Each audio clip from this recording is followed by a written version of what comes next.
Vamos a empezar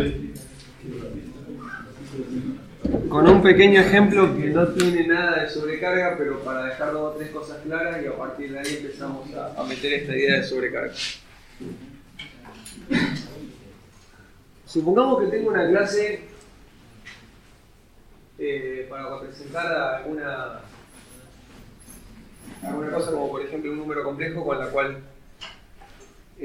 cuales, teniendo varias, puedo hacer operaciones, ¿sí? Una fracción, un complejo, un vector, cosas que pueda sumar, multiplicar, ¿sí? que pueda querer hacer operaciones entre 2 o más de ellos. Entonces, acá simplemente estoy representando un número complejo con su parte real, parte imaginaria, que las puedo cargar en el constructor o con un método para eso y un verbo. ¿Sí? Así como clase no es demasiado interesante y no gano prácticamente nada si fueron comparándolo con un struct. ¿Sí? Como clase no es interesante, pero tomémoslo como ejemplo para pensar más que nada en las operaciones que vamos a hacer con los complejos y no por ahí en la clase de complejo en sí. Entonces, si yo en el main tengo 2 complejos y quiero hacer operaciones, tomemos una de las más simples, que es la suma.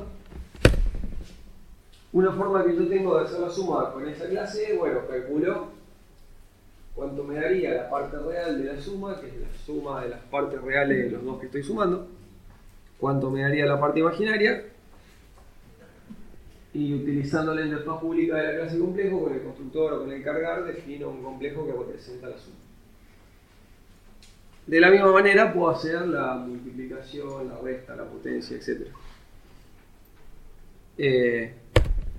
Bueno, y si quiero mostrarlo, por ser una clase, también tengo que, a través de los métodos públicos, para pedirle a cada una de las partes acceder a esa información para poder sacarla por consola. Supongamos que las operaciones fueran un poquito más complicadas o aunque sean así de simples, que no quiero a cada rato andar pensando o escribiendo cuál es la parte real de la suma o cuál es la parte imaginaria de la suma. Tendría 2 formas de sacar eso del main. ¿Cuáles pueden ser? ¿Cómo? Yo digo que tendría 2 formas de sacar ese código del main si necesito varias veces la suma para no tener que escribirlo a cada rato. Una función. ¿Qué recibiría la función? Bien, recibe 2 complejos y me devuelve un tercer complejo que no es ninguno de esos 2, es la suma. ¿Estamos de acuerdo? ¿Otra opción?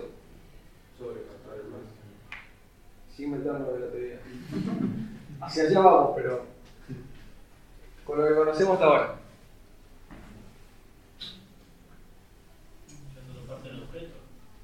Bien. Esa función puede ser una función suelta, como propusieron al principio, función libre o global se le llama, o puede ser una función miembro de la clase. ¿Sí? ¿Cuál es la particularidad de hacerlo dentro de la clase? Tiene 2 cosas interesantes, para bien o para mal, depende de cómo se mire.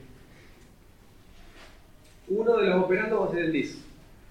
Entonces es importante que el método solo va a recibir al segundo operando, porque en este caso C1, por ejemplo, no va a ser argumento de la función, sino va a ser el dis con el cual yo invoco al método. ¿Estamos de acuerdo? Cuando pongo C1.sumale, estoy diciendo, bueno, más C1 sumale C2. Entonces, bueno, desde afuera cambia eso. ¿Sí? Las 2 líneas tienen los mismos elementos, pero escrito distinto. Sumar C1, C2 o agarrar C1 y sumarle C2. ¿Sí? Podríamos decir. Al momento de implementarlo, hacerlo como método, tiene la ventaja de que puedo acceder a las cosas privadas sin tener que pasar por las funciones públicas. ¿Sí? Si esto lo implemento dentro de la clase, una excusa que podría usar para decirlo, me conviene implementarlo dentro de la clase, es decir, ahí tengo acceso directo a los atributos y no necesito pasar por la interfaz pública. ¿Sí? ¿Cómo serían esas funciones? Bueno, la que hace la suma como función libre recibe los 2 complejos y es prácticamente lo mismo que el main.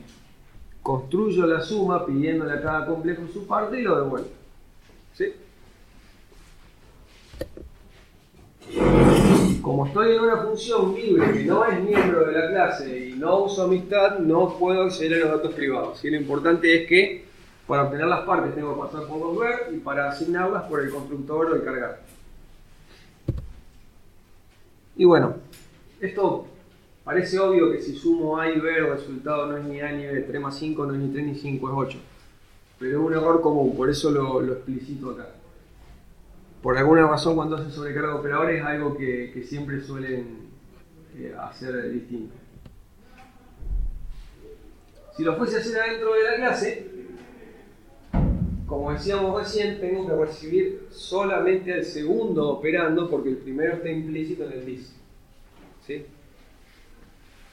Cuando yo acá hago la llamada, ¿sí? Esto es el dis y lo único que le voy a pasar entre paréntesis es al otro. Y por estar dentro de la clase no necesito pasar por ver parte real, sino que puedo ir derecho a m-bajo parte real o parte imaginaria. ¿Se entiende en todo ejemplo?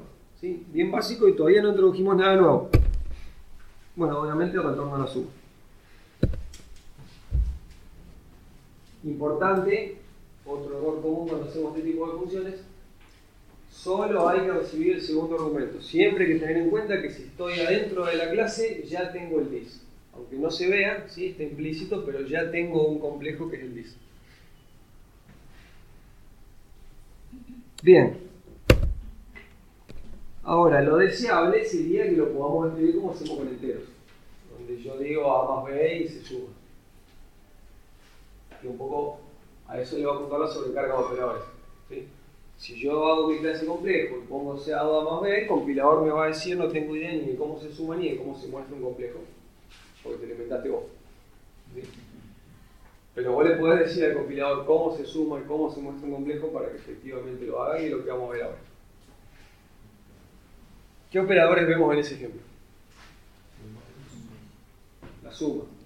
Bueno, obvio porque es que veníamos hablando. ¿Qué otro hay? Bien, las flechitas del SEAO y del SEIN también son operadores. ¿Sí? Son cosas que con un estudio de una clase no andan y ahora vamos a poder hacer que anden. ¿Y qué otro? Y el igual. ¿Sí? El igual también es un operador y el igual sí anda. ¿Sí? Es como el constructor por defecto de copia, es de los que tenemos de regalo.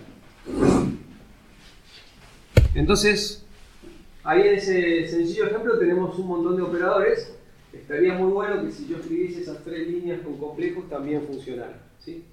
Que permita leer complejos con SEIN, sumarlos con más y mostrarlos con SEAO o algo por el estilo. Bueno, acá estaría. ¿Sí? Quiero poder hacer prácticamente lo mismo con mi clase complejo. Entonces, si yo simplemente hago la clase y lo quiero usar, el compilador me va a decir que no sabe cómo sumar, cómo mostrar, cómo leer. No sabe cómo funcionan los operadores para la clase que nosotros hicimos. ¿Sí?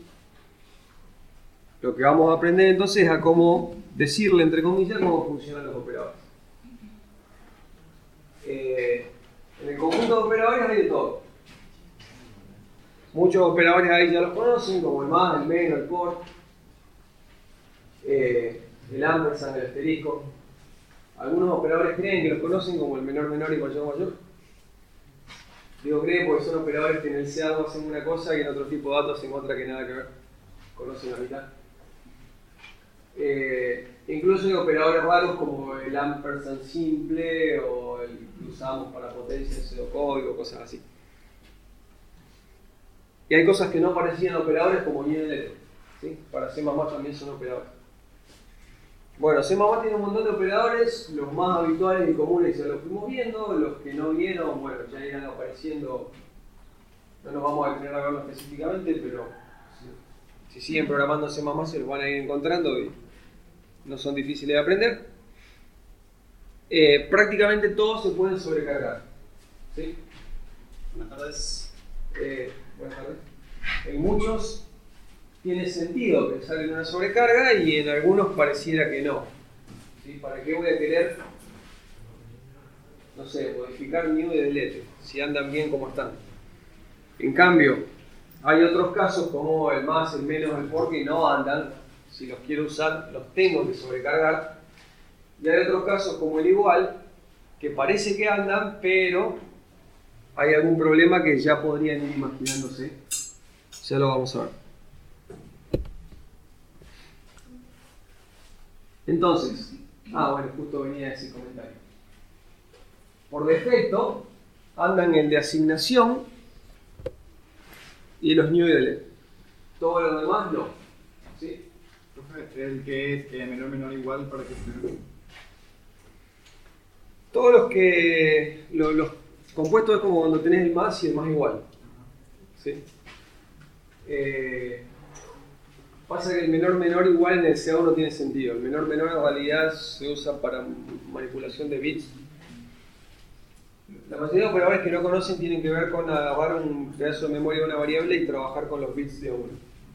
¿Sí? Y entonces hacen ciertas operaciones tipo matemáticas, pero a nivel de bit, no con el número completo. Y ahí tiene sentido decir si hago una operación como resultado en otro lado o la hago y actualizo la misma variable, como el más o el más igual. Pero no nos vayamos por ahí. Quedémonos con lo que conocemos por ahora. Bien, el new delete saben que anda siempre. Puse que el resto no, pero el ampersand, bueno, hay dos ampersand. Así como hay dos asteriscos, hay un asterisco que es para multiplicar y un asterisco que es para desreferenciar. ¿Sí? Bueno, hay un ampersand que es para pedir una dirección de memoria y otro ampersand que es para otra operación de bits. ¿Qué es lo que anda sin que yo haga nada? Me doy cuenta ahora que no lo puse ahí, pero el ampersand para pedir la dirección de memoria de un objeto anda. ¿Sí? El new delete con los 5 corchetes anda, ya lo hemos usado en la unidad 1. Y la asignación anda, ¿sí? Pero anda tanto como andaba el constructor de copia. Que para la mayoría de los casos nos venía bien, pero cuando metíamos punteros o alguna cosa rara en nuestra clase, empezaba a ser macana y había que hacerlo de manera diferente. ¿Se acuerdan? Cuando vimos constructor de copia. Bueno, vamos a tener acá los mismos problemas. Va a venir de regalo más o menos con el mismo criterio y en los mismos casos no nos va a servir y lo vamos a tener que rehacer. En fin, hay un montón de operadores. Casi siempre que sobrecargamos, lo que queremos es que anden los matemáticos o algunas pocas cosas especiales. Por ejemplo, una clase como vector, que algo parecido hicieron en la práctica, en una de las prácticas pasadas, queremos que le anden los corchetes para acceder a los elementos. ¿Sí? En vez de tener que poner punto ver elemento 7, quiero poner corchete 7. ¿Sí? Hay 2 o 3 operadores que no son matemáticos, que son interesantes. Vamos a ver ejemplos particulares. Bien, esa es un poco la idea entonces, enseñarle cómo funcionan los operadores que el compilador no sabe o los operadores que me da regalos si no me convencen o no me sirven, también decir cómo deberían funcionar de verdad. Y hay 2 formas de hacerlo que son más o menos las 2 formas que hicimos la suma, adentro o afuera de la clase. ¿Sí? Tanto como la suma lo podemos poner adentro o afuera de la clase. Y la única diferencia con el ejemplo de suma, y por eso empecé porque se entienda bien el ejemplo, es el nombre de la función. Es lo único que hay que cambiar. Si ustedes saben hacer una suma razonable adentro o afuera de la clase, le cambian el nombre y automáticamente tienen el operador sobrecargado. ¿Sí? Todas las funciones que el compilador va a buscar para aplicar cuando yo le pido un operador se llaman operator, que es una palabra clave, y pegado cuál es el operador que estoy diciéndole cómo funciona. ¿Sí? Quiero decir cómo se suman complejos, el nombre de la función va a ser operator más. Quiero decir cómo se multiplican, operator asterisco. Quiero decir cómo se asignan, operator igual. ¿Sí? Y entonces, como les decía, tengo las mismas 2 opciones. Lo pongo dentro de la clase o lo pongo afuera de la clase. ¿Sí? Si se fijan, son, sacando el const que me comí, debería estar, son los mismos prototipos que el ejemplo de antes. Solo que cambié el nombre de la función por operator más. La implementación va a ser la misma. ¿Sí? Se declara y define igual que cualquier otra función. Digamos, las reglas para definir el prototipo y para qué va adentro son las de cualquier función, libre o global, en los 2 casos lo mismo. tienen de especial el nombre y algunas restricciones que ya vamos a ver. ¿Siempre tiene que ser con un retorno? ¿Cómo? ¿Siempre tiene que ser con un retorno? Como una función. Si la función es void, no.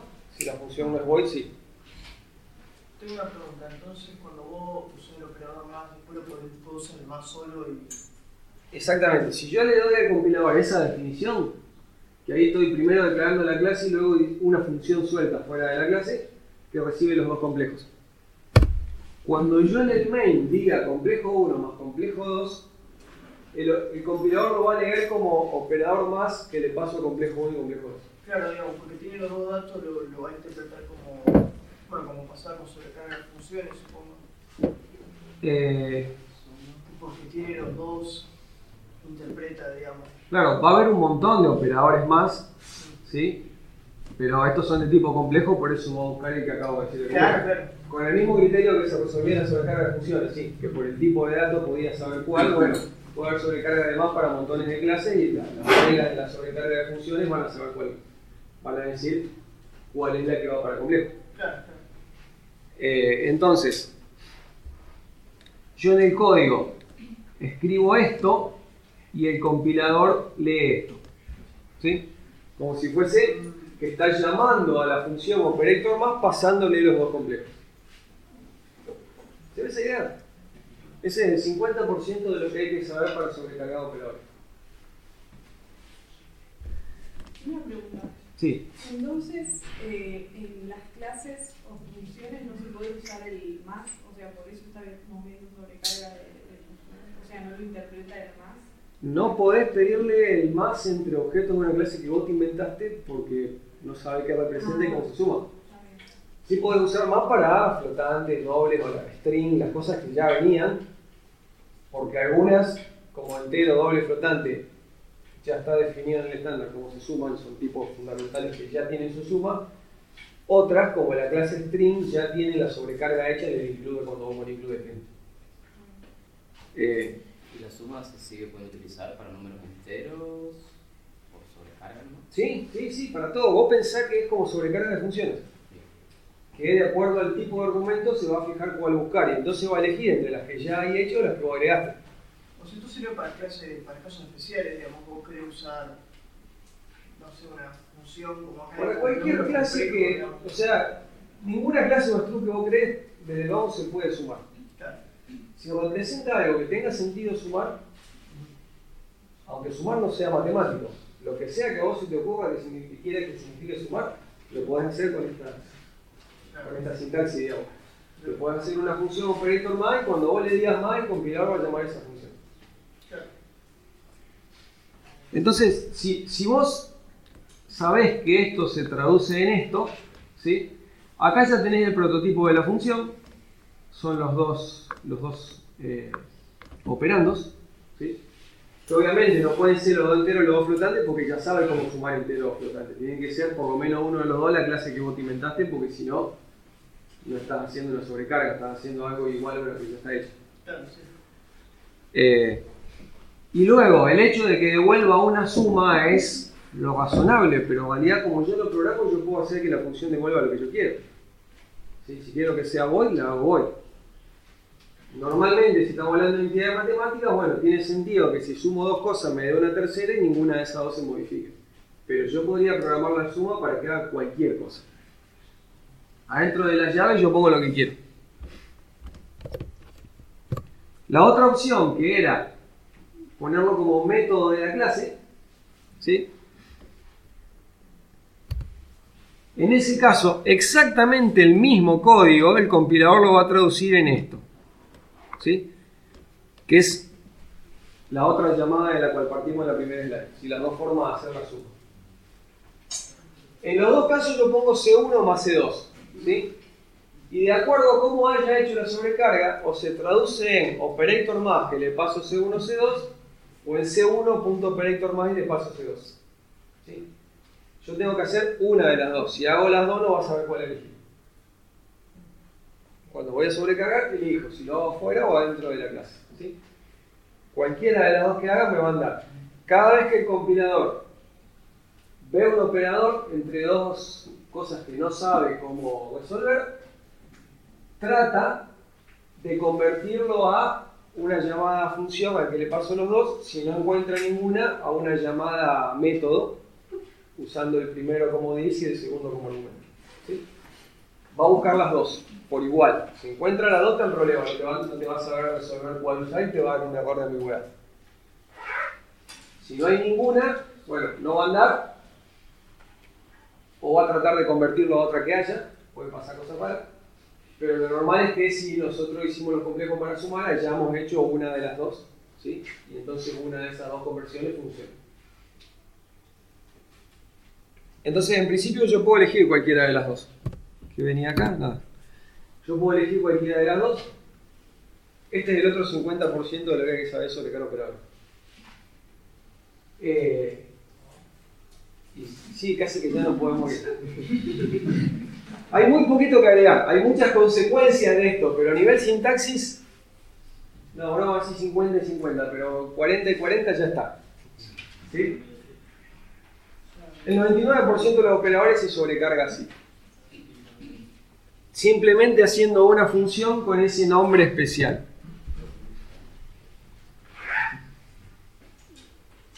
Luego,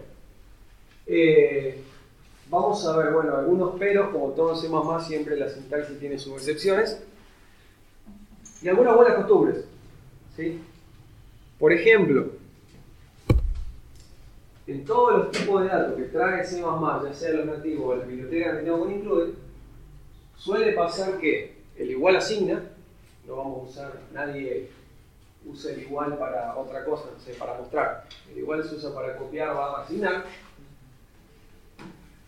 Y el igual no suele ser void.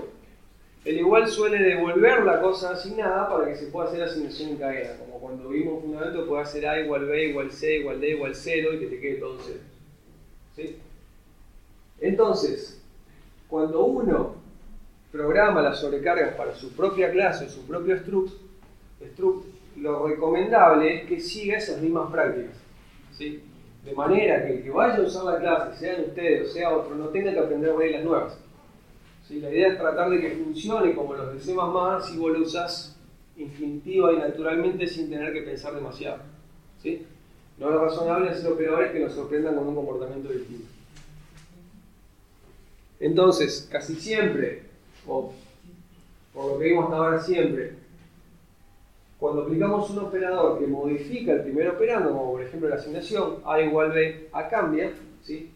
Ese operador retorna, además de modificar al operando, lo retorna para poder hacer cosas en cadena. Puede ser más asignaciones, puede ser otra cosa. ¿Sí? Vieron que pueden hacer out A igual B y asignan y muestran en un solo paso. Bueno, eso es porque la asignación, además de modificar, me da por resultado la variable asignada.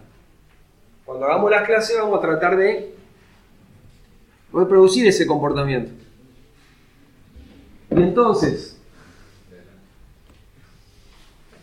recibo un complejo y además de copiarme cada una de las partes, lo devuelvo. ¿Sí? Para que se puedan hacer cosas en cadena con ese complejo. Acá me falta el const. Ah, ya entendí. El año pasado primero di sobrecarga y después const. Por eso me faltan un montón de cosas. Bueno. Si yo digo A igual B, el que se modifica es A, B no. ¿Sí? B debería recibirse como const. A no, porque A se va a modificar. Y en general, cuando lo devuelvo, cuando lo que devuelvo es el dis, es decir, A se modifica y se devuelve a sí mismo, ¿sí? Se devuelve por referencia. En general uno, cuando hace el encadenamiento, no es que asigna en A y devuelve una copia de A. No, asigna en A y devuelve al mismísimo A. ¿Sí? Nos ahorramos la copia, lo hacemos por referencia. Entonces, casi siempre los operadores que modifican el operando van a ver que devuelve por referencia al asterisco dis. ¿Sí? El asterisco porque el dis en realidad es un puntero. Si lo que quiero es el complejo, lo de referencio con asterisco. Y tengo el complejo con el cual invoqué al operador igual. Bien, eso se suele devolver y por referencia. Y esto que ven acá sería lo que tengo de regalo. ¿sí? En este caso, este código no me aporta nada porque hace lo mismo que el operador igual que me viene a regalar. ¿Sí? Copia miembro a miembro de un struct a otro o de una clase a otra. Creo que AB, al complejo C sería, lo paso también por referencia. Porque como no lo voy a modificar, no necesito hacer una copia. Cuando es algo muy chiquito, da más o menos lo mismo entre pasarlo por copia o por referencia. Cuando por ahí la copia puede ser más grande o no lo sé porque no sé qué hay en lo privado, por las dudas lo paso por referencia, me hago la copia en caso de que sea importante, pero le agrego el const para que quede claro que solo quiero ahorrarme la copia, no es que lo quiero modificar. ¿Sí? Después cuando lo suba de nuevo a la slide le agrego los const por todos lados. Pero acá adentro debería decir const complejo C. Acá está el ejemplo. ¿Sí? Yo tengo un montón de complejos donde este es el que vale uno real, uno imaginario. Cuando haga esta asignación, sería como decir C.operador igual y pasarle D. Y eso me devuelve a C. Entonces esta asignación es como hacer B.operador igual y pasarle el C ya modificado. Y entonces B también va a tomar 1,1. Y eso me devuelve al B modificado. Y entonces esta primera es como hacer A.operador igual y tomar el B modificado. Y entonces quedan todos en 1,1. Es parecido a las funciones por referencia. Digamos, en el sentido de que van pidiéndote las cosas que veníamos usando. Me parece que recursiva es la palabra que... ¡Recursividad! Sí, eso. Vale. Sí, a ver, acá no es que la función se está llamando a sí misma, pero yo sí en el main estoy anidando varias llamadas a la misma función. Sí. Entonces, bueno, si yo tengo el cuidado de programarlo de esta manera, automáticamente me andan las cosas en cadena. Y normalmente lo voy a hacer porque esto es algo que funciona para todos los tipos que trae C++ y, como les digo, suele ser la intención que nuestros tipos funcionen parecido para que no nos llevemos sorpresas al utilizarlo. Bien, esa sobrecarga que viene de regalo por el complejo no me aporta nada, para eso me quedo con la que venía porque es exactamente igual. No, es mejor, tiene los conceptos. Ahora, ¿cuándo voy a tener problemas? Como vemos en la unidad 2, cuando haya punteros. ¿Sí? Y yo lo que quiera sea no copiarme el puntero, sino copiarme los datos a los que le apuntan. En ese tipo de casos, va a ser útil que yo escriba el prototipo y adentro le haga otra cosa, que no sea lo mismo que viene de regalo. Entonces, resumiendo, tenemos uno que copia atributo a atributo. Si los atributos son punteros, probablemente eso no sea lo que quiero. Entonces, cuando haya memoria dinámica, cuando haya punteros ahí adentro que manejen memoria, va a haber que sobrecargarlo por lo mismo que lo hacíamos en el constructor de copia. Y tomemos el mismo ejemplo que hicimos cuando vimos constructor de copia. Una clase que representa un vector, adentro tiene un puntero a los datos y en algún momento habrá hecho un new para hacerse lugar para los datos. Si yo hago esto con el operador de copia que viene de regalo, B1 y B2 apuntan al mismo lugar de memoria, ¿sí? B2 le hizo un new y B1 le apunta al mismo lugar. No son dos vectores distintos, están los dos trabajando con los mismos datos. Si modifico uno, veo modificado el otro. Y ni hablar que los dos le van a querer hacer delete al mismo al final. Lo mismo que había pasado con el constructor de copia. Y si piensan en el constructor de move, el que robaba datos, es exactamente lo mismo, ¿sí? ¿Cuál es la única diferencia? Tengo mi clase, como tiene punteros, le habíamos hecho un constructor de copia y ahora le estamos haciendo un operador de copia. Parecido a como funcionaba el constructor, me tengo que hacer mi propia memoria y copiarme los datos uno por uno. ¿Sí? No tengo que robarle el puntero, sino hacerme un new e ir copiándome en ese lugar nuevo uno por uno los datos que tenía el otro vector. Y también guardarme el tamaño, ¿sí? Y entonces me quedo con una copia de todos los datos y con una copia del tamaño y el original puede vivir tranquilo, que ya no dependo de él. ¿Se entendía esto? Cuando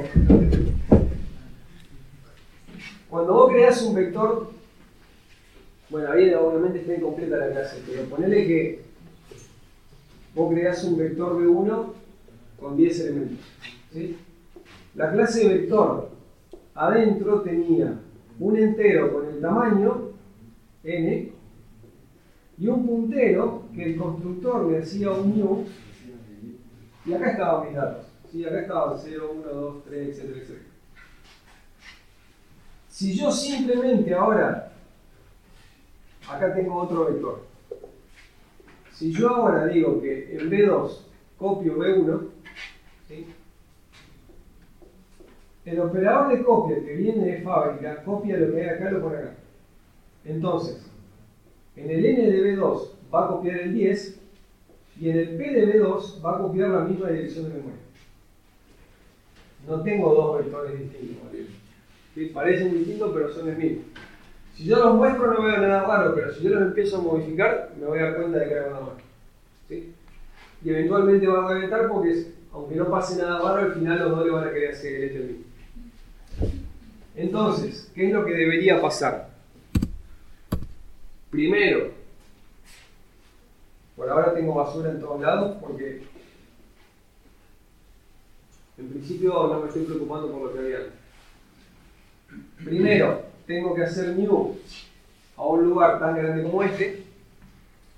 Luego tengo que hacer un for que me copie todos estos valores acá. Y luego tengo que anotarme el mismo tamaño para que de verdad ahora aparezca una copia y no sea que estamos los dos apuntando al mismo lugar. ¿Se ve? ¿Cuál es la diferencia entre el operador de copia y el constructor de copia? ¿Por qué dejé un espacio en blanco antes del new? A ver si alguien se da cuenta. Hay un espacio en blanco acá antes del new. Quiere decir que hay alguna diferencia entre el constructor de copia y el operador de copia. Ese código que está ahí es lo mismo que habíamos puesto en el constructor de copia. Pero dejé un espacio para agregar algo.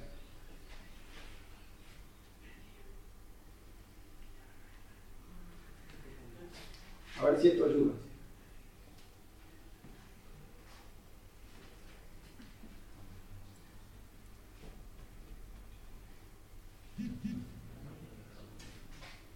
En este nuevo código,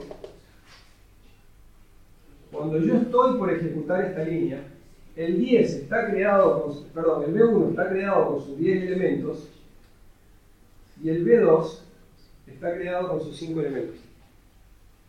Si yo ejecuto eso, voy a crear estos 10 lugares, les voy a copiar, voy a actualizar y no voy a haber borrado esto.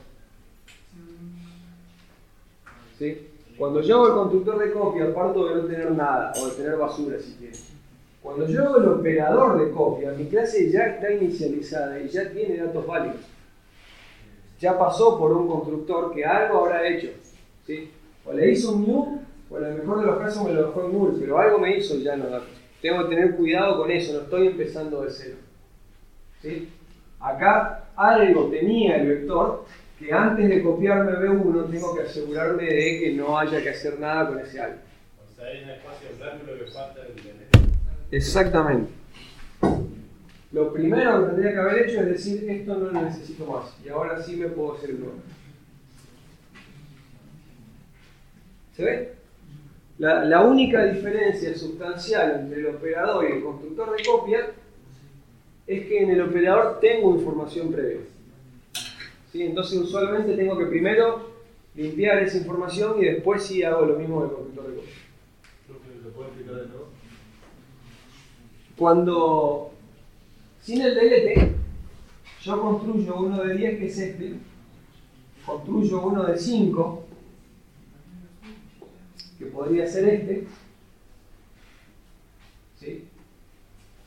Y si luego hago esta asignación, no es que solamente tengo que copiarme, tengo que tener lugar para 10 y copiarme esos 10, ¿sí? Que sería un poco lo que se está haciendo acá. ¿Qué está haciendo ahí? Está redirigiendo esta flecha para acá y copiando a 10. Pero este lugar de memoria, ¿quién lo va a liberar? Si yo a partir de ahora me quedo con este nuevo y a este no le accedo nunca más. Entonces, para que este no quede suelto, antes de bajar el puntero tengo que usarlo para hacer el delete. Eso solo porque le pusiste a B2 un valor de 5. Por eso acá. En realidad vos tenés que pensar que, en este ejemplo sí, Claro. ¿sí? Pero vos tenés que pensar que vos programás la clase sin saber todas las combinaciones ni las que las puedes llegar a usar. Entonces vos tenés que ahí estar preparado para que ese vector pueda haber estado construido o manipulado de muchas formas. De la forma en que tu clase permite. De la forma en que permita tu constructor. Si tu constructor permitía darle tamaño y hacerle un new, bueno, acá puede haber news. Si tu constructor permitía no decir nada de que tiene null, bueno, ojo que acá puede haber null. Pero del este de null no pasa nada. Así que también hay. ¿Sí? Lo importante es que no tenga basura, porque ahí no vas a poder distinguir si tiene que hacer el letrero. Por eso, en este tipo de clases, seguro que el constructor algo va a haber puesto. Ya va a haber inicializado todo y vos tenés que tener cuidado que ya traes un estado válido. ¿Sí? No es solo copiar el nuevo, sino que a lo mejor es limpiar lo viejo. ¿Se ve? Bueno, ahí queda el ejemplo entonces. ¿Cuáles son las limitaciones? No puedo cambiar la cantidad de operandos ni la precedencia, que debe ser lo que dice acá. Bueno, vamos por parte. Ah, está ahí, perdón, en la misma línea. Ni la cantidad de operandos ni la precedencia. Es decir, si la división es binaria, ¿sí? Uno hace algo dividido otro algo, ¿sí? Cuando yo la sobrecargue va a seguir siendo binaria. No voy a poder hacer una división que funcione con un solo operando o con 3 operandos. Tiene que ser con 2. ¿Sí? Hay operadores como el más, que tiene 2 versiones. Uno puede poner más 5 o puede poner 3 más 5. ¿Sí? O el menos. Bueno, puedo sobrecargar cualquiera de las dos. Puedo sobrecargar con uno solo o puedo sobrecargar con 2. No me puedo inventar una con 3. Tengo que respetar las que ya hay. ¿Sí? Entonces, en la cantidad de operandos, bueno, eso. Mi prototipo no es tan libre. Tiene que coincidir, si era un operador binario, que reciba 2 cosas, o el dis y una más. Si es un operador unario, como en este caso, que reciba una sola cosa cuando es función suelta, o que no reciba nada porque ya tiene el dis cuando le meto la dis. Eso no lo puedo cambiar. Tampoco la presencia. ¿Sí? Si yo tengo, qué sé yo, A más B por C, sabemos que se resuelve primero la multiplicación y después la suma, y eso no lo voy a alterar cambiándole los operadores. ¿Sí? Yo puedo elegir que la multiplicación haga lo que quiera y que la suma haga lo que quiera, pero esta precedencia queda fija para cualquier tipo de dato. Se podría alterar así, pero no desde la sobrecarga. ¿Sí? ¿Y qué pasa si le pones una sobrecarga? ¿No funciona directamente? ¿Cómo? Si vos una sobrecarga definieras que... Es que vos la sobrecarga la haces para un operador. Claro. No hay nada en la sobrecarga que diga cómo se relaciona con los otros. Claro. Entonces no hay forma de indicar siquiera una precedencia diferente. Sí. No es que nos falta ver más sintaxis, no, llega hasta ahí. Realmente no es más que eso. Tiene un montón de consecuencias, pero a nivel sintaxis hay un solo detalle más que eso y no es tan importante. Bien, no puedo cambiar la precedencia ni la cantidad. Uno de los operandos tiene que ser un struct o una clase que hayamos hecho o que haya hecho alguna biblioteca. ¿Sí? No puedo sobrecargar el más para dobles. ¿Sí? Los dobles ya está dicho cómo se suman y eso no lo voy a cambiar. Entonces, cuando yo haga un operador, bueno, va a tener que participar, aunque sea en uno de los operandos de mi clase. Yo sí puedo decir cómo se suma un doble y un complejo. O un complejo y un doble. O 2 complejos. O un complejo y una fracción. Cualquier combinación. Pero no 2 dobles, 2 enteros, o un flotante y un entero, porque son cosas que ya están definidas. ¿Se ve? A eso apunta la idea de que al menos uno de los operandos tiene que ser una clase o un struct de los nuestros. No todos los operadores, antes les mostré una lista bastante larga de los que sí, hay algunos que no. Y el todavía es porque puede que en 2020 o 2023 alguno de esos se pueda sobrecargar. Pero son operadores que nunca vamos a querer sobrecargar, así que no se preocupen. Para los que habitualmente queremos sobrecargar en la práctica, los tenemos todos. ¿Sí? Hay que hacer cosas muy raras para querer sobrecargar un punto. Pero las van a hacer, hay propuestas para 2020. Bien, y la pregunta, ¿cuándo me conviene hacerlo como función miembro y cuándo como función global? Acá no hay 100% de consenso, digamos, en la comunidad. Hay gente que le gusta hacer todo lo que pueda como función miembro por el hecho de que tengo acceso directo a las cosas privadas y es más cómodo. Una buena recomendación que a mí me gustó y que vi en varios lados es pensar en la simetría o asimetría de la situación. Cuando yo lo pienso como función, los dos argumentos están al mismo nivel. Cuando yo lo pienso como método, el dice es un poco más importante. ¿Sí? No es lo mismo. Entonces, cuando estoy haciendo sobrecarga de operadores, que los operandos no es uno más importante que otro, por ejemplo la suma, la multiplicación, incluso me da lo mismo si los invierto, ¿sí? Suele ser recomendación hacerlo como función. En la asignación, por ejemplo, no. En la asignación claramente hay uno que es modificado y otro que solo se lo mira. Entonces, lo de asimetría va por ese lado, ¿sí? El tratamiento que le vamos a hacer a los operandos. Si son los dos iguales, una función libre lo representa mejor. Si hay uno que es más importante, un método lo representa mejor porque hace la distinción. En algunos casos no hay alternativa. Hay algunos operadores que son esos en particular. De ahí nos interesan los corchetes, que estamos obligados a hacerlo como función miembro. ¿Sí?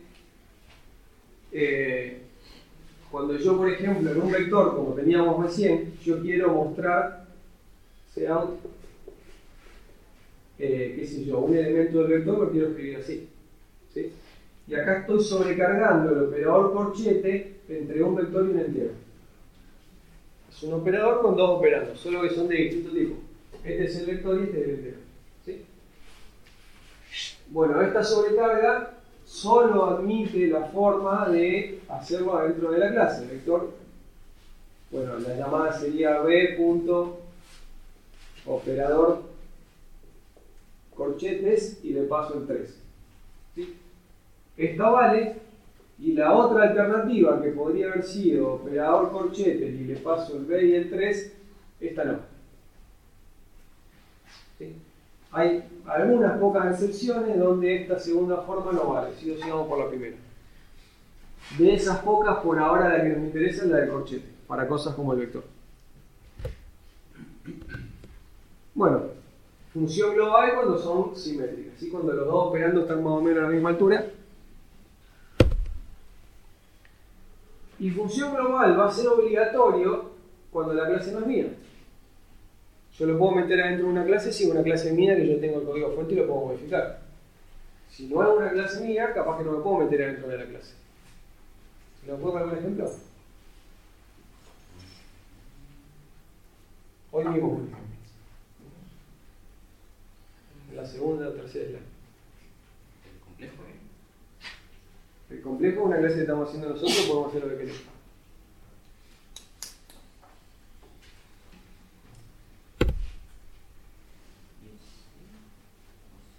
Si yo quiero mostrar un complejo de esta manera, ¿sí?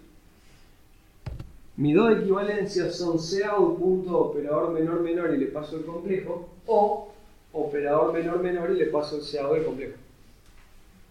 ¿Sí? Con la regla que vimos antes, cualquiera de esas dos vale. Ahora, la primera es un método de una clase, la del cout, que no es mía. No lo puedo hacer. ¿Sí? No puedo ir al código de cout y agregarlo. Y si alguien lo busca y lo encuentra, no lo haga. Estaría haciendo que la biblioteca estándar deje de ser estándar. No hay que modificar eso. Entonces, este caso necesariamente lo vamos a resolver afuera. Si bien las reglas dicen que se podría adentro o afuera, el adentro no me corresponde. ¿Sí? Si la clase no es mía, el adentro no me corresponde. Para no meterme con la biblioteca, lo hago afuera forzosamente. ¿Se ve? Entonces, vamos a analizar esos casos particulares, porque son casos súper interesantes, súper útiles y súper de parcial.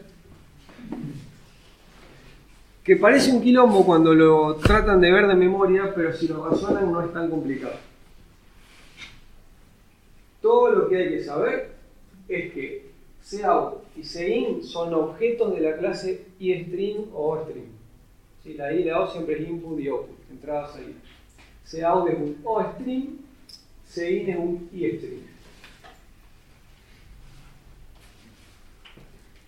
Y entonces yo para hacer esto, ¿sí? Tengo que hacer una función menor que reciba un OString y un complejo. Si yo hago eso, voy a poder mostrar complejos con cout. Con menor, en realidad. Estas sobrecargas ya saben mostrar entero, doble, string, flotante, todas las cosas básicas. Y entonces, cuando yo diga cómo se muestra un complejo, lo voy a construir a partir de esas cosas básicas. Por ejemplo, y acá que hay que notar, recibo un OString, lo recibo por referencia. Si piensan que el OString en la consola hay una sola, no puedo hacer una copia y tener una segunda consola. Por ahora pensemos así. Vamos a ver cuando veamos archivos, vamos a ver mucho más detalle de cómo son los OString adentro. O de para qué sirve. Pero por ahora piénsenlo así. El único OString que conocemos es el cout, que es la consola, y es algo que no puedo copiar. ¿Sí? No puedo hacer otro cout. Hay uno solo y punto. Entonces no lo puedo recibir por copia. Sí o sí por referencia. Y este no es const porque lo voy a modificar, le voy a escribir cosas. ¿Sí? Le va a aparecer el complejo en la consola. ¿Sí? El segundo argumento es mi complejo. Acá también iría el const. Porque si yo voy a mostrar el complejo no lo voy a cambiar, solo lo voy a mirar. Voy a ver cuánto valen sus partes reales imaginarias. Para eso ponerlo en la consola. Y entonces lo que hago es mostrar como si estuviera mostrando en el cout. Me falta una O, o esto debería ser una coma.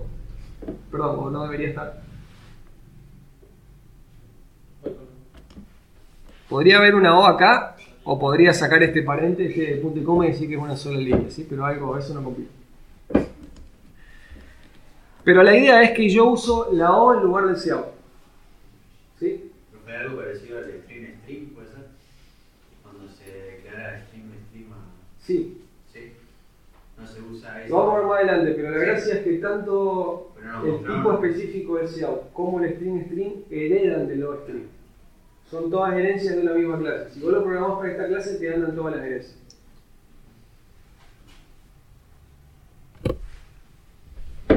Entonces, muestro como si fuera el cout, pero en lugar de cout pongo el nombre que le haya puesto acá.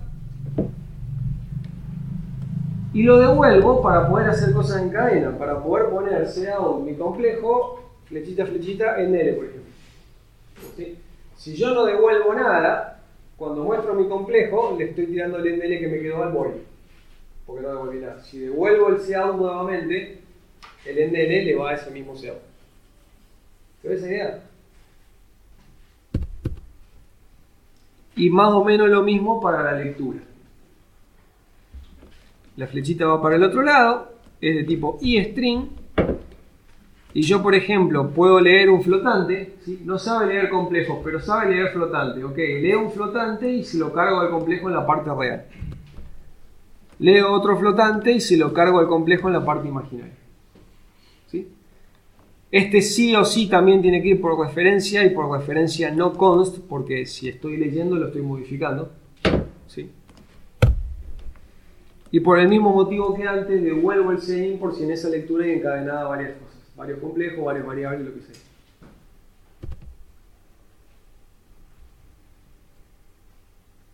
¿Se entiende más o menos esto? ¿Sí? Cuando yo en el main pongo cout, no sé, un complejo y en L, ¿sí? Primero se va a resolver esto como operador menor al que le paso primero el cout y luego la C, y a lo que sea que me devuelva le queda el NL. ¿Sí? Entonces, esta función recibe el cout, allá le llamó en el primer argumento, ¿sí? Y el complejo en el segundo. No sabe mostrar complejos, pero sabe mostrar flotantes, esto es un flotante, o sabe mostrar cadenas, esto es una cadena. Entonces, a partir de lo que sí sabe mostrar, le digo cómo se muestra un complejo combinando esas cosas. Y cuando termino, el mismo cout que me pasaron acá lo devuelvo, de manera que todo esto equivalga al cout, y entonces el NN vaya a parar esa misma cosa. ¿Sí? Cuidado entonces con ponerle un nombre y acá usar ese nombre, porque si ustedes se equivocan y ponen cout, les va a andar igual, porque cout y O son la misma cosa. Pero no es el único O-string. ¿Sí? Los que usaron string para la ecuación de la recta el viernes es uno de estos, o cuando veamos archivos van a ver que un archivo también se representa con uno de estos. Y entonces ese mismo código podría no estar escribiendo en pantalla, sino estar escribiendo en un archivo. Porque es con la misma clase O-string. ¿Sí? Entonces, bueno, lo importante de no hacerlo específico para el cout, sino genérico, de esta manera es esa. Que después me va a mandar para escribir en distintos lugares, no solo en la consola. Entonces, cuando está devolviendo el O, cuando hace return O, está devolviendo toda una sola cadena. Estoy viendo el objeto cout. Si yo hago esta llamada con aquel código, esto, el cout, es lo que va como O. Y entonces cuando digo return O, estoy diciendo return cout. Y entonces me queda cout en el final. ¿Sí? Lo que estoy viendo es un objeto del tipo OString que en este momento viene a ser cout. Pero en otro momento podría ser un archivo, por ejemplo, y yo estar escribiendo en un archivo, no en la consola. Y en el segundo, en el sein. Y este es el sein. ¿Cómo no entiendo cómo cargaría eso? Acá, cuando yo hago sein complejo, ¿sí? Esto, bueno, se traduce en operator mayor. El primer argumento es el sein y el segundo es el complejo. Y entonces venimos acá adentro. Y acá adentro declaro una auxiliar flotante. Le pido, esto sería como hacer sein de un flotante.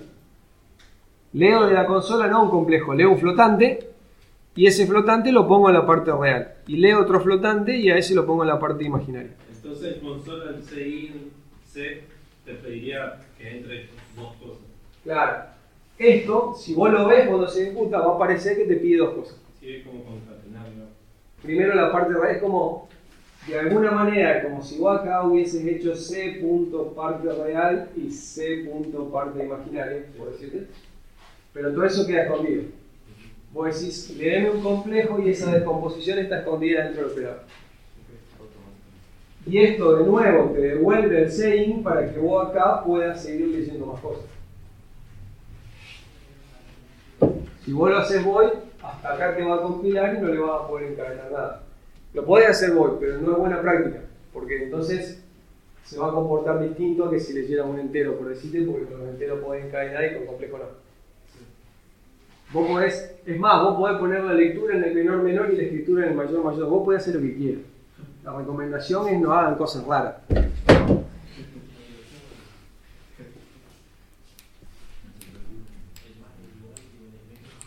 Bien. ¿Se ve más o menos el ejemplo? Sí. Podemos hacer un ejemplo completo en el código, en el Shinji al final, como para verlo andando. Vamos a ver dos casos especiales y creo que ya no hay mucha más teoría. Pasamos derecho a un ejemplo al final. Hay un operador que tiene algo molesto, que es que el mismo operador puede significar dos cosas diferentes, el más. Si lo pongo adelante funciona de una manera y si lo pongo atrás funciona de otra. Pero es el mismo. Según la regla que yo le dije recién, en los dos casos yo dentro de mi clase debería poner operator más y no recibir nada porque el this es la única cosa con la que trabaja. ¿Sí? Es un operador unario, no hay un segundo argumento, es solo la C. Entonces, los dos tendrían el mismo prototipo, no habría forma de diferenciarlos. ¿Estamos hasta acá? Bien. A alguien se le ocurrió, vaya uno a saber por qué, de manera totalmente arbitraria, decir, para diferenciarlos, al segundo le vamos a pasar un int. Que no salió de ningún lado, no está en ese código. Mágicamente aparece un int de la nada. Que no me importa cuánto vale. Ni le puse nombre, ni siquiera puse int. No me importa cuánto vale. El único objetivo en la vida es diferenciar el prototipo de uno de otro. ¿Sí? Cuando vos haces más un complejo, esto se traduce en complejo.operador más y nada. Cuando vos haces complejo más, esto se traduce en complejo.operador más, no tengo idea, 42, lo que quiera el compilador, no importa. Este valor no lo voy a usar como valor. El único objetivo en la vida de este valor es que todo prototipo no se me confunda. ¿Sí? Arbitrariamente a este lo decidieron diferenciar de esa manera. Hay que darle un valor, sí, sí. No lo haces vos. Vos escribís esto. Claro. ¿Sí? Vos escribís esto. El compilador lo traducirá en algo, probablemente sea un 0, pero a mí no importa. Está dentro del compilador, eso no es. Eso lo hace el compilador. ¿Qué sucede? Porque vos tenías dos operadores iguales. Las reglas de la sobrecarga no te permitían de ninguna manera diferenciar uno de otro. Entonces, o tenías que alterar las reglas con las que se resuelve la sobrecarga de funciones, o tenías que alterar el prototipo para que esas reglas realmente te lo puedan diferenciar. Decidieron arbitraria y ficticiamente alterar el prototipo. ¿Sí? Lo cual no digo que esté mal, no sé si había una mejor solución. Es una solución relativamente simple comparado con lo que podría haber sido. Entonces, bueno, en el pre y post incremento está este caso especial, ¿sí? Son los únicos operadores que tienen dos formas, que las dos son unarias, ¿sí? Porque otros operadores que tienen dos formas, una es unaria y la otra es binaria, entonces con la cantidad de operandos ya no doy cuenta. Estos no, son los dos unarios. Y entonces aparece un argumento totalmente ficticio cuyo único objetivo es diferenciar un prototipo de otro. Lo interesante por ahí es ver cómo es la implementación de esto. ¿Sí? Si yo en una fracción quiero poder hacerle más como pre o como post, tengo que sobrecargar los dos. ¿Sí? Vamos con el pre, que es más fácil. Cuando yo le hago más a una variable, ¿qué le pasa? Se incrementa en 1. Si fuera una fracción, ¿qué debería suceder? ¿Cómo es le sumamos en una fracción?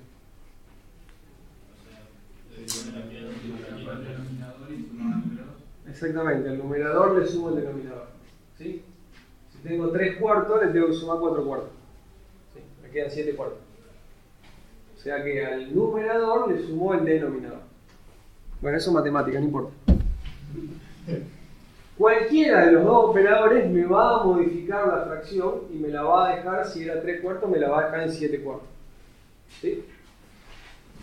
Acuérdense cómo era con los enteros. Si yo hago C++ o hago más C, en cualquier caso, cuando más tarde haga C out C, va a estar incrementado. ¿Sí? ¿Dónde estaba la diferencia? Que uno nació en un momento y el otro para la siguiente iteración. Algo así. Antes teníamos varias formas de decirlo. Una era esa, otra era decir que primero devuelve y después incrementa o ese tipo. Ahora vamos a ver de verdad qué es. Primero llama la variante. Digamos que entre este código, vamos a poner acá y C igual 0. ¿Sí? ¿Qué voy a ver acá? 1. Y de este otro lado, ¿no? Vamos acá. Estaba escribiendo que si tengo una variable, y hago esto, ¿sí? Me dijeron ustedes que voy a ver 1, y si en vez de ese más hubiera usado este, también voy a ver 1. ¿Sí? En los dos casos voy a ver 1, acá no hay ninguna duda. En esto estamos todos de acuerdo. ¿Sí? ¿Cuándo aparece la duda? Cuando... No, acá nomás, cuando lo hago en el momento de mostrarlo. Acá ya cambia la situación. ¿Sí? ¿Qué voy a ver en el de arriba? ¿Quién vota que 1 en la A? ¿Quién vota que 0 en la A? 0 en A. 1 en la A, 0 en la B. Bien, 1 en la A y 0 en la B. ¿Sí? Eso está bien. O sea, Cuando- el B llega a ser 1, pero se mostró antes de que se... Claro, esto pareciera que lo mostré antes de incrementar. ¿Sí? Es como que acá, en fundamento le dijimos, bueno, acá como está el más primero incremento y después muestro. En cambio acá como está la variable primero muestro la variable y después el incremento. ¿Sí? La realidad es que eso no es posible. La precedencia de operadores dice que en los dos casos primero se hace el más y después se hace el seau. ¿Sí? No hay un primero muestro y después incremento. Primero va el más y después el seau. Entonces, ¿cómo logro ese efecto?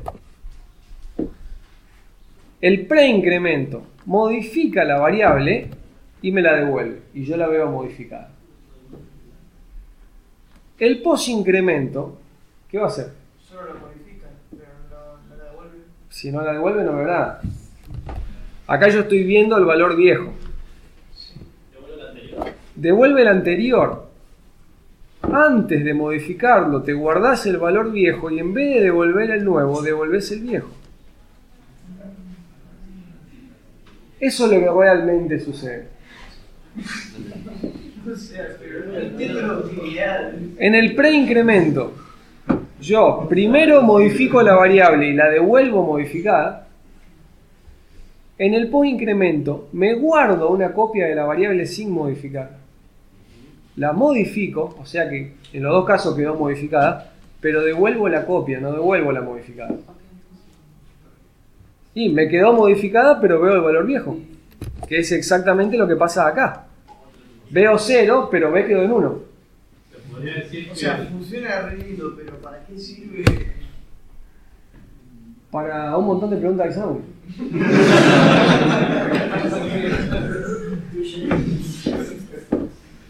Para escribir cosas más cortas, para hacer, qué sé yo, trucos. Son la clase de cosas que si uno no está canchero puede no usarlas y sobrevivir tranquilamente. No es obligación. Ahora, realmente cuando te acostumbras a usarlas son piolas. se podría, profe, Sí. se podría decir que más antes, digamos, es más rápido. Sí. Sí. Por eso habrán notado que yo en todos los for pongo más y, no pongo i más. En el caso de un entero no cambia nada. Pero si la cosa que va en el for fuese una clase complicada, habría una diferencia. Porque me estoy bajando la copia. Entonces hay recomendaciones que dicen que si te da lo mismo, pongas el pre. ¿Sí? ¿Y en qué momento usarías el post? Eso es lo que me gustaría preguntar. Si vos lo pensás solo al más, siempre te da lo mismo. El tema es, para decir cuándo me conviene, tenés que poner algún contexto. Y decir, bueno, en algún contexto donde yo quiero incrementar, pero quiero mostrar el valor viejo. Sí, así sea que en distintas iteraciones lo sigan incrementando. ¿Mostrás el valor inicial o el anterior? ¿Cómo? Así sea que vos lo haces en iteraciones, en un for. ¿Vos mostrás el valor inicial o el En anterior? un for da lo mismo, porque yo no muestro al momento de incrementar. Esa es la gracia. En un for me da lo mismo porque yo no muestro cuando incremento.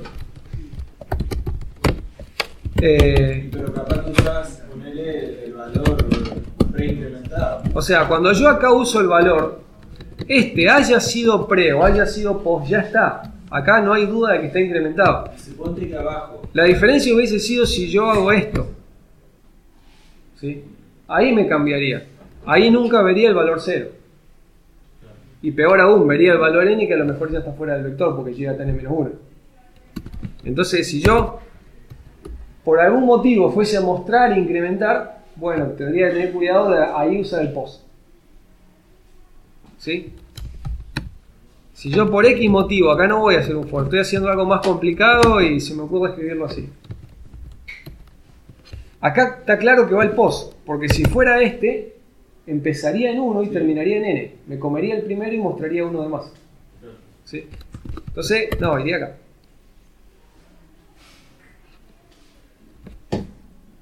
¿Se ve? es un caso donde es trivial decir ¿para qué me voy a complicar? Es un for. Es difícil encontrar un ejemplo de dos líneas. Claro, yo lo que decía era que vos decís que devolvés el valor en inicial sería. Sí. Pero vos después lo incrementás. Supone O sea, que esa iteración se vuelve a repetir. Ajá. La acción auxiliar igual this sigue tomando el valor inicial y se incrementa una segunda vez. No, pero porque siempre cada el vez que se valor repite inicial. esta fracción se crea cada vez que se ejecuta el operador. Claro. En la segunda iteración no es el mismo auxiliar que en la primera, porque Claro. como el auxiliar está acá adentro, Claro. cuando terminó el primer incremento y lo devolví, desaparece. Y en la próxima iteración, cuando vuelvo a entrar a las llaves, creo un auxiliar nuevo. Claro. ¿Sí?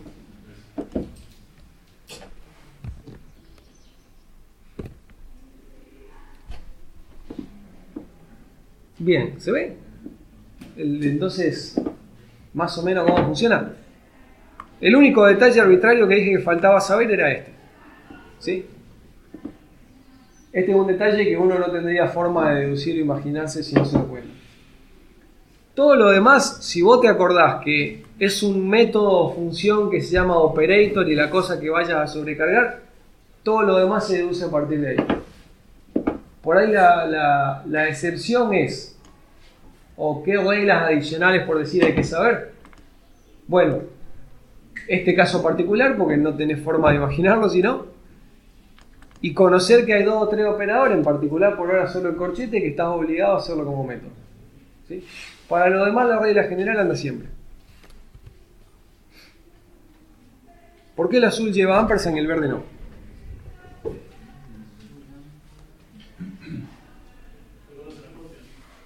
Porque la tabla no es modificado. Puedo ordenar sí mismo. Cuando yo hago esto puedo elegir poner o no el ampersand. Puedo decir que retorno al mismísimo objeto o que retorno una copia de sí mismo y no pasa nada. ¿Sí?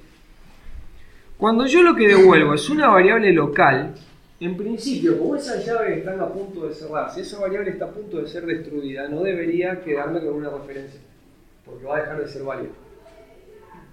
¿Se ve? Nunca hay que devolver una referencia a una variable local, porque termina la función, la variable desapareció y le estoy haciendo referencia a algo que ya no existe. ¿Sí? Entonces, por eso van a ver que siempre que está la referencia, en general estoy devolviendo el dis. ¿Sí? Podría no poner la referencia, hacer una copia de más y no pasa nada. Lo que definitivamente no podría es poner la referencia a este.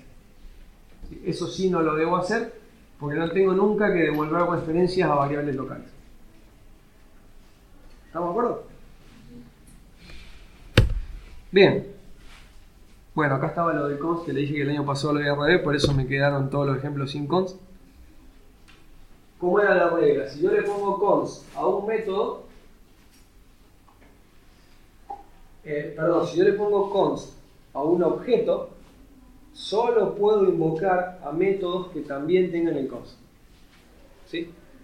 Yo tengo const alumno A, bueno, a partir de A no puedo llamar a ningún método que no tenga el const. A ningún método que podría potencialmente modificar mi alumno. Solo puedo llamar a métodos donde yo haya prometido no modificarlo. Y entonces, supongamos que tengo una función para buscar el mejor alumno en un vector de un curso, ¿sí? No sería para nada razonable que la acción de ver quién tiene más notas los modifique. ¿Sí? Es solo ver, es solo mirar las notas y señalar, esa es la más alta. No deberíamos modificar nada. Entonces, con buen criterio, el que hizo la función podría haber dicho que este vector no vale la pena copiarlo, pero no lo voy a modificar. Eso es para asegurarme nomás de que no va a nada. Claro. Yo siempre dije, los vectores siempre los paso por referencia porque como no sé si son grandes, por ahí es caro hacer la copia. Pero le pongo el const para que quede claro que la intención de esta referencia no era poder modificarlo, era solo evitar la copia. Ahora, si yo sigo esa buena práctica, ahora acá adentro no podría llamar a ver promedio si no tuviera el const. Porque yo prometí no modificar ningún alumno, y si esto no tuviera el const, ver promedio podría modificar el alumno. ¿Sí? Entonces, solo me va a dejar llamar acá adentro a los métodos que tengan el cons. Aunque el código no lo modifique, si no tiene el cons no vale. Y acuérdense que a la hora de usar una función miramos nada más que el prototipo. El prototipo es el que me tiene que garantizar que no lo van a modificar. Entonces los métodos ver, digamos, siempre los hacemos con... Sí. Por norma, todo lo que no modifique al dis debería ser cons. En particular los ver y los calcular suelen serlo. Tengo una pregunta. Sí. Si yo sería estúpido, ¿qué pasa si yo con un método cons puedo modificar otro cons? ¿No? O sea, porque viste que funciona solamente con los cons. Sí. Entre sí. Entonces, si yo hiciera un cons que modificase al objeto, No combinativo. ¿lo compila directamente? Si vos prometiste que tu método es cons, cuando vos quieras modificar promedio o llamar a un método que modifica el promedio, no te va a compilar. Ah, perfecto. Yo quería saber eso. Es como cuando le pones cons a un argumento de una función y después le querés asignar. Claro, yo quería saber si eso si es solamente, no sé, una especie de como base o acuerdo. No. Nada, perfecto. No lo vamos a ver porque no son buena práctica o porque son detalles muy finos los que vamos a llegar. Hay forma de saltearse el cons, pero tenés que quedar trabajo. Sí. Tenés que- no lo vas a hacer sin querer ni lo vas a hacer tan fácil. Claro. Así que por ahora nos quedamos acá. Bien, en el caso de los operadores va a ser lo mismo. El típico ejemplo son los operadores de comparación. Cuando yo pregunto mayor, menor, igual, distinto, es razonable que ninguno de los dos se modifique. Entonces, para que yo pueda comparar alumnos con operador menor, por ejemplo, preguntando si uno es menor que otro, sea lo que sea que signifique, en este caso estoy preguntando en realidad si uno tiene menos promedio que el otro. ¿Sí? Yo puedo hacer que el operador menor signifique lo que yo quiero.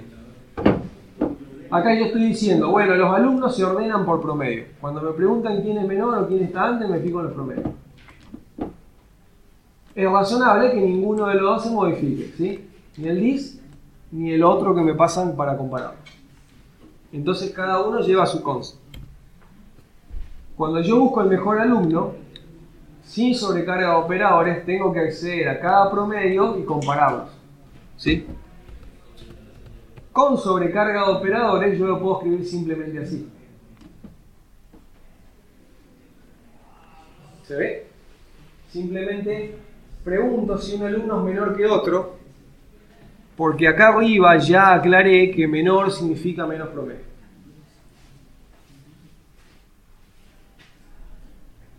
Entonces, encontrar el mejor o el peor alumno es exactamente lo mismo, y no la misma idea, exactamente el mismo código que buscar el mayor o el menor de un arreglo.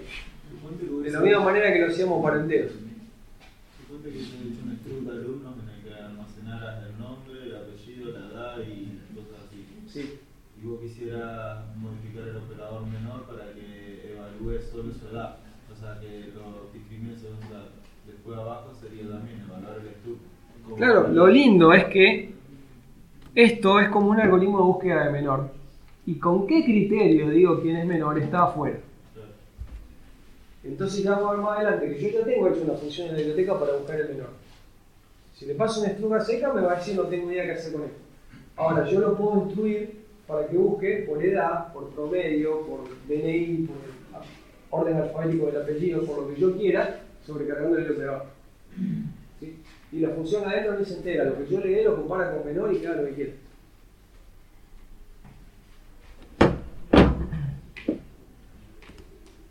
Y esto es realmente útil de la sobrecarga de operadores. Porque si lo piensan bien, todo lo que venimos haciendo, si yo no tuviera sobrecarga de operadores, no es que no lo puedo hacer. Lo hago con una función. Capaz que quede un poquito más lindo escrito con operadores que escrito con una función, pero lo puedo hacer. No son cosas que no podía hacer. ¿Sí? Pero cuando lo empiezo a combinar con otros algoritmos, y hago que a los otros algoritmos ya no le importe que esto es una clase, ahí toma otro color. ¿Sí? Ahí tiene más valor agregado. Cuando hago una búsqueda de menor y no me importa si estoy buscando en enteros, en alumnos, en complejos o en qué estoy buscando, pues los operadores se encargan, ¿sí? Eso ya es más interesante. ¿Qué me iba a...? ¿No? Bueno. Profe, Sí. Si yo quiero comparar dos tipos de objetos, ¿qué me conviene? ¿Comparar por dirección o sobrecargar el operador de igual? ¿Cómo? Si yo quiero comparar dos objetos, Sí. por ejemplo, un jugador que pertenece a un equipo o no, le paso un jugador y me verifica si pertenece o no a la lista de un equipo. Son dos cosas distintas. Porque estás comparando a un jugador contra algo que no es un jugador. Claro. Que se puede. Yo puedo hacer una sobrecarga del operador que en lugar de recibir otro alumno reciba una fracción. Y si tiene sentido comparar un alumno con una fracción, lo escribís y sale. ¿Sí? Las reglas de la sobrecarga de funciones te permiten meter sobrecarga donde los argumentos no sean todos del mismo tipo. Hay que ver si tiene sentido y si es la mejor forma de representarlo en el problema en particular que estás resolviendo. Pero vos, por ejemplo, tenés una clase jugador y una clase equipo y querés sobrecargar el igual para que cuando los compares se fije si el nombre del equipo es el mismo en el que juega el jugador, lo podés hacer. Sí, tranquilamente. O sea, si lo vamos a hacer más de una vez, nos conviene hacer sobrecarga. Si lo vamos a hacer una sola vez, no tiene mucho sentido, ¿no? Lo que está diciendo aplica en general a funciones o métodos. La pregunta es, en todo caso, si es bueno hacerlo con una sobrecarga operador o solo con una función de las comunes, digamos. ¿Sí? Si es algo que esté bien representado en la sobrecarga de un operador, si es una comparación, tiene sentido pensar en los operadores de comparación y entonces lo hago. Si uso el operador simplemente para escribir menos, pero representa algo que es cualquier otra cosa, ahí ya lo tengo pensado 2 veces. Porque cuando vuelva dentro de un año a mantener ese código, no voy a entender qué caso quise hacer. ¿Sí? Y si por ejemplo también tenemos 2 jugadores y queremos comparar con el mismo símbolo, por ejemplo el menor, ¿cuál de los dos tuvo menor cantidad de goles? ¿Cuál es más joven? Comparar 2 cosas distintas no puedes. 2 jugadores. Sí, pero por 2 criterios distintos. ¿Sí? Vos podés sobrecargar un solo operador menor. Y entonces ahí vas a elegir si lo hacés por el alumno. Si lo hacés por edad o lo hacés por promedio. O en el mejor de los casos lo hacés por los dos diciendo primero por edad y si empata miro el promedio, qué sé yo. Pero siempre el criterio es 1. Puede ser tan complicado como quieras, pero 1 porque tenés una sola sobrecarga de menor. Para resolver lo que vos estás planteando, estaban los punteros funciones que vimos ahí hoy. Sobre los cuales vamos a volver en la guía 6, pero como es después del parcial, por ahora no nos compliquemos. Pero eso lo vamos a hacer, ¿sí? Lo vamos a hacer fácil en las últimas unidades.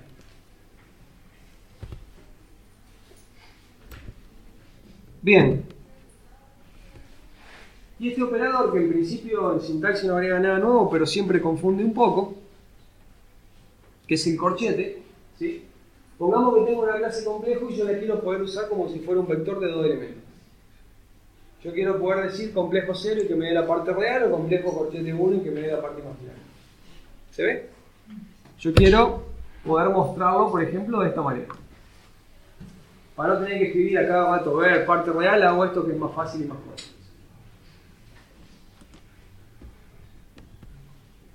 Y entonces, yo voy a sobrecargar el operador corchetes. El primer argumento es un complejo, es el dis, y el segundo argumento es el índice, ¿sí? El 0 o el 1.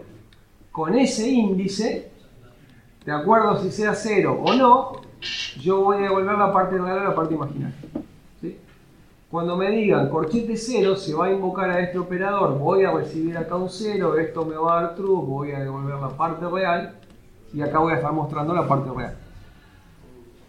Cuando me digan corchete 1, recibo un 1, me da falso, devuelvo la parte imaginaria, acá estoy mostrando la parte imaginaria. Se podría hacer también con un switch para tener muchas.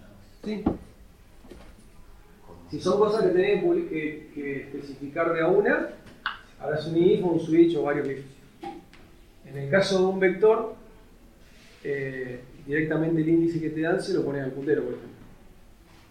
¿Sí? En la clase vector que hicieron en la guía 2, uno quisiera poder acceder a un vector con corchetes algo. Y entonces cuando vos acá recibís que quieren acceder al elemento 3, por ejemplo con la aritmética de punteros, P más 3 lo de referencia y eso es lo que hay que resolver. No tengo que hacer un switch, directamente pongo el I, digamos asterisco P más I. ¿Se ve? Más o menos. En principio son las mismas reglas que antes, pasa que como este operador se escribe un poquito distinto, porque no es que escribo C, corchetes y el 0, para que quede claro que hay un operador entre medio de los dos. ¿Sí? Acá el operando está en el medio del operador, no está después del operador. Por eso suena raro. Pero siguen siendo dos operandos y un operador. El primero siempre es el dis y el índice se recibe como argumento. El índice podría no ser un entero. El índice puede ser lo que yo quiera. ¿Sí? Puede ser un string. Y que si me ponen corchete y la cadena real, yo muestro la parte real, y corchete y la cadena imaginaria, yo muestro la parte imaginaria. Yo hago lo que quiero. ¿Sí? Lo único que tengo que respetar es que recibo un índice. No puedo recibir dos. No puedo hacer una matriz. Vieron que las matrices tenían dos pares de corchete, no tenían un solo corchete con la cosa. Bueno, por esto. Tengo que respetar la cantidad de operandos. El corchete va uno solo, no de vuelta.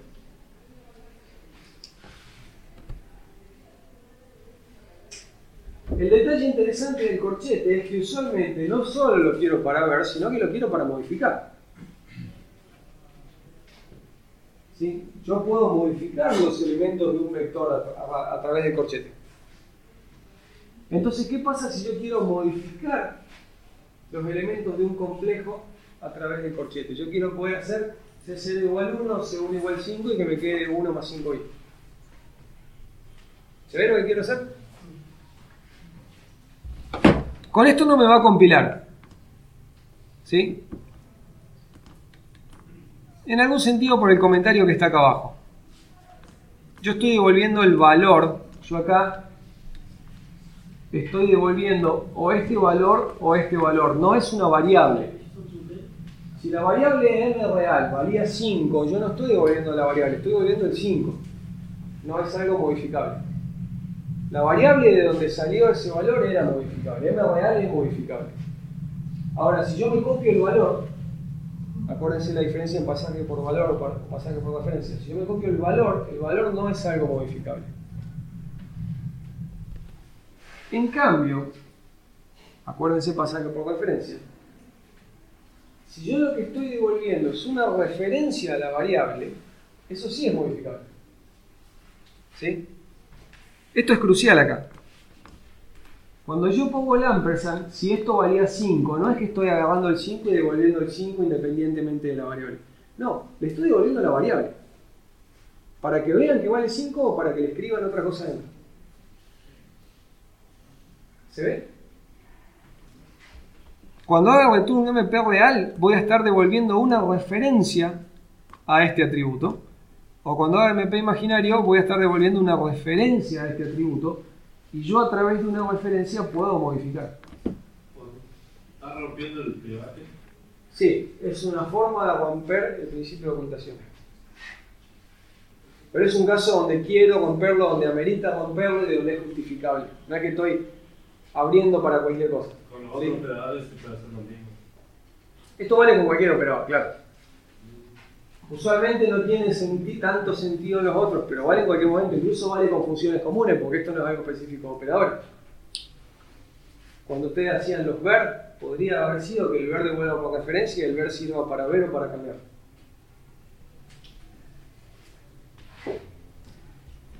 Cuando vos lo escribís como ver, no queda tan lindo. Cuando vos lo escribís como corchete, sí. Por eso lo muestro recién ahora. Pero esto valió siempre. Sí, cuando hacíamos personajes, creo, lo devolvíamos como puntero. Bueno, es otra forma de romper la encapsulación. El ocultamiento, perdón. Que ahí lo solucionábamos con const, porque no lo queríamos modificar. Era un puntero const. ¿Sí? Pero si no hubiera sido const, habría sido como esto, que te permite ver y te permite modificar. Pasa que bueno, el puntero es un trabajito extra, tenés que referenciarlo y tener cuidado. Acá no. Acá va derecho, es más fácil y más lindo de escribir. Y en una clase es común entonces encontrarse las dos versiones. Porque esta no me sirve para ver cuando tengo un complejo const.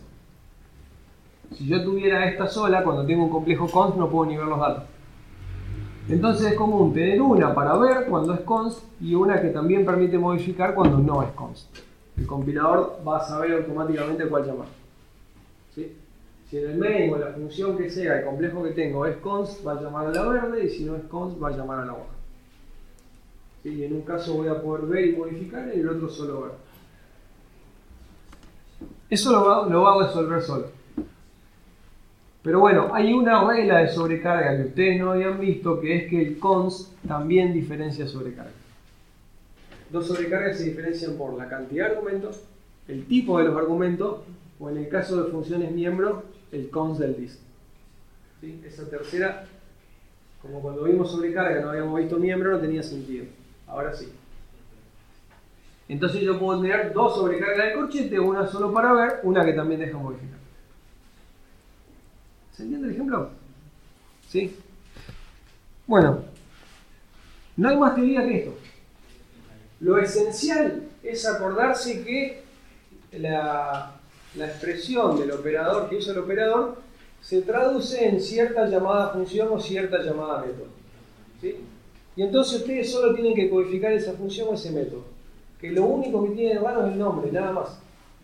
¿Sí? Por lo demás, imaginen que están haciendo una suma con una función común. Las reglas son las mismas.